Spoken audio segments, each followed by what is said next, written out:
Hi friends at Citrus Grove, Pastor Hunter. I'm here at the Epperson Lagoon. I had a couple visitors, mission board representatives who stopped by last week, and I didn't really warn them that this was out here up on Curly Road, but as they drove up the hill and over to the scenic overlook and saw that all of this had been built up here in the middle of nowhere, they went, "Whoa, this is crazy. I can't believe this is all out here. And I can't believe you didn't tell us about this." Others have recommended that we plunk our future church location as close to this lagoon as possible. It's just such a draw for the neighborhood. It's a unusual, eye-catching landmark around here. It's definitely unusual. It's definitely big. It's impressive, and it kind of speaks to I don't know if you'd say that, the affluence of the area and how they're continuing to build houses and hauling dump trucks of dirt around to build even more houses and businesses around here. It is incredible how many people are now living in what used to just be citrus trees and cow pastures. But this last Wednesday before Holy Week, I wanted to take this as a reminder of what happened in the Gospel of Mark chapter 13. In the first verse or two, Jesus' disciples come up to him and say, "Jesus, do you see these massive stones that they used to build the temple, the huge wall that's kind of retaining back the foundation of the temple? Do you see all the marble that it took and all the effort that they went into building it?" They're just commenting about the buildings and how impressed they were. And Jesus and his disciples were on the top of the Mount of Olives, kind of looking across the valley at the city. And Jesus' response was kind of sobering. He said, "Yeah, I see them, but not one of those stones is going to remain on top of another very soon." And this is Jesus looking with a perspective that nobody else around him had. The disciples weren't thinking like this. They didn't realize that a handful of decades later, the Romans would pull the whole thing down and it'd be destroyed. Jesus saw that.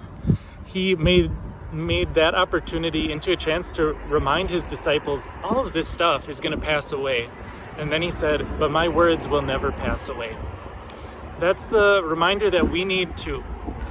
Whether looking at a beautiful amenity like this or a suburb that's popping up, everything seems new and fresh and like it'll last for a long time. We don't know that. We'll enjoy the pool here. We come in the last hour of the day when it's free. I'm sure are going to see some growth up around this North Wesley Chapel area, but let's keep our wits about us. Recognize that there will come a time when, the pool isn't the greatest attraction anymore. Maybe it's covered in algae or they drain it, or for whatever reason, it's not what it used to be.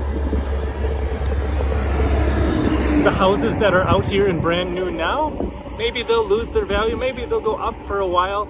There will eventually be a nicer, better neighborhood that takes this one's place. And eventually, all of this stuff is stuff that we can't take with us.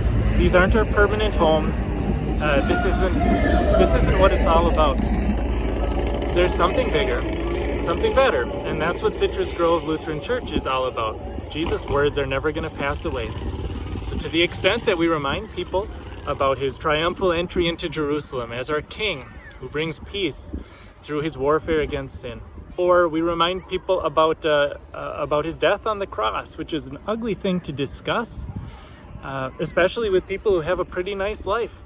But it's exactly what you and I need to be reminding ourselves about and teaching others about. And of course, Easter Sunday is a day that changed history. And because Jesus lives, we're going to live.